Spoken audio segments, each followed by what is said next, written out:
Hey guys, Addict Cyclist here with a quick one. So I decided on the Tarmac SL8 build here that I'm not going to go with an Ospw for a bit. I have it on my Factor Rostro, and what's interesting is that when I had the ceramic speed Ospw, obviously you're using the pulley wheel oil and they spin like forever. The Kogel oversized wheels come with the Kogel low friction grease embedded in there. Don't spin as good, but obviously are going to be a little bit more durable if there's any water or rain rides.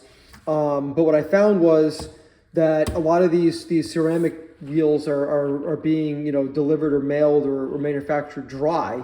That's why they spin forever. But the minute you introduce any grease or a very lightweight oil, they don't spin as good, but the oil obviously spins the best. So what I decided to do was a little experiment. So everyone's familiar with the Shimano real tacky grease. If you open up these seals after behind these dust covers, they're very tacky. They don't move.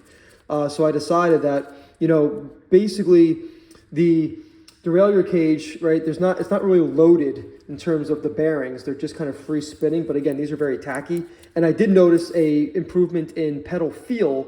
I can't speak to the efficiency or how many watts that or how many watts that are claimed to have gained, or in this case reduced.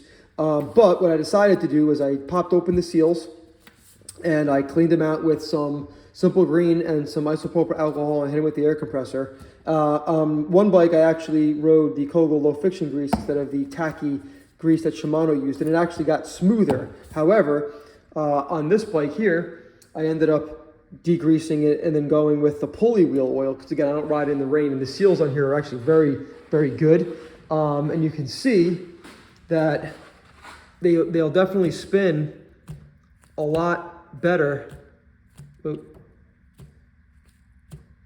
than it would be if you had the tacky grease in there. So again, they're not ceramic, they're just regular steel. I think they're NTN bearings, but they do spin a lot better. It's not really getting it that good. They do spin a lot better than the tacky grease that was in there. And again, I just did 2 drops of oil, and if I got caught in the rain, I would just pop the wheels off and then just do another drop or 2 of the oil. But again, because these bearings aren't loaded, they're just free spinning.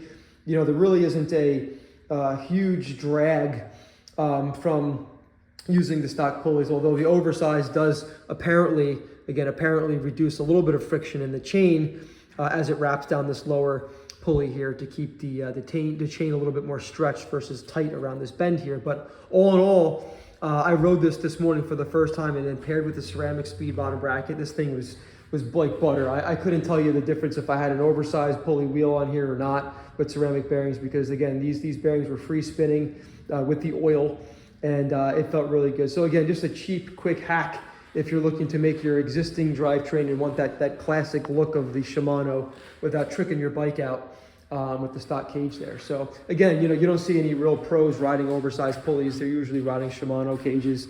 I think Tadej Pogacar was running, I think, one non-Shimano part where he was running like absolute black, brake pads on his Colnago. But other than that, this was just a quick hack, just a quick idea in case you wanted to, upgrade your existing drivetrain to become a little bit more efficient and at least smoother pedaling as far as I can feel. So just wanted to give that quick update. Another Addict Cyclist little hack here. So thanks.